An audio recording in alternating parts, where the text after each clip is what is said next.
Ayan, record ulit tayo. Paano nga ba ito ginagawa? Yung ganitong may papaganon-ganon. So, una, kunin muna natin kung saan siya nakadikit. So, dito. Nakadikit siya doon, no? So, parang one surface lang itong part na to. So, dapat merge natin yun later. So, gawa mo tayo reference. Siguro dito. Tansya.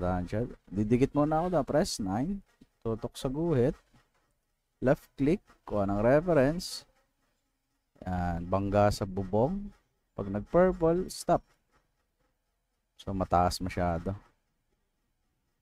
Mataas masyado. So, kailangan bumaba ito ng konti. Or I think mababa kasi itong isang to. Siguro itaas natin ito ng konti, no? Tataas natin ito ng konti. Trace tayo kundi. Delete yon. Siguro hanggang dito. Pwede na yan. Sobrang ng konti. Hindi naman masyado. So, drawing. Pwede na yan. So, kung tayo reference. What?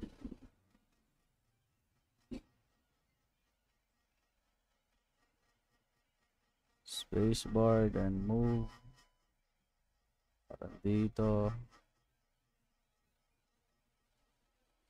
S2. S2. S2. And then ulitin natin to. Press 9. Siguro dito. Then reference. Bangga.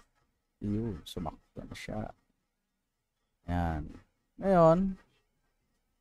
Siguro. Diretso natin to doon. So, S muna tayo dito. So, ganito yan. S tayo dito. Tapos kuha ng reference. Left click. Reference. Pasok natin sa loob. Andyan. And then, click dito. Yung nga kalalabasan yan. Pwede natin itong i-merge. So, pag ayaw niya mag-merge, so mamaya na lang. Re-redraw natin yan. Then dito, S ulit. Kuha ng reference dito. Pasok natin sa loob. And then, yan. Yan ang kalalabasan yan. Okay. So, ngayon, ipe-pass plot natin siya. Pass plot. Siguro, dito muna tayo sa kabila. Delete. Click.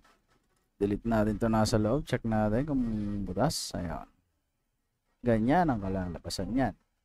So, dapat ito at saka ito naka-merge. Yung dalawang to. So, ito siya. Paano siya merge? Select, merge. Pag ayaw, the best way is to redraw. Oop. Wait lang. Ito pa pala. Naka-paste split na wala siya. So, delete natin. Taklob. Merge. Ayaw. So, delete. Red. Wait.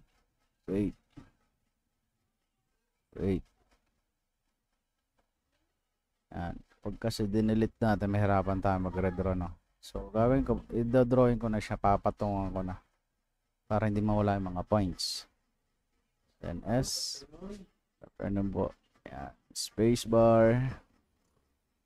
So, yan. Nakadraw as 1 na siya. Natin. Delete muna natin to. Saka ito. Yan. As you can see, nakadraw as 1 na siya. Pag ganito may pula, alisin natin si point. Ayan. Diba? Alis ko si point. Nawala na siya. Okay. So, ganyan kalalabasan niya. Naka-merge. Remove si assisting group and pasa.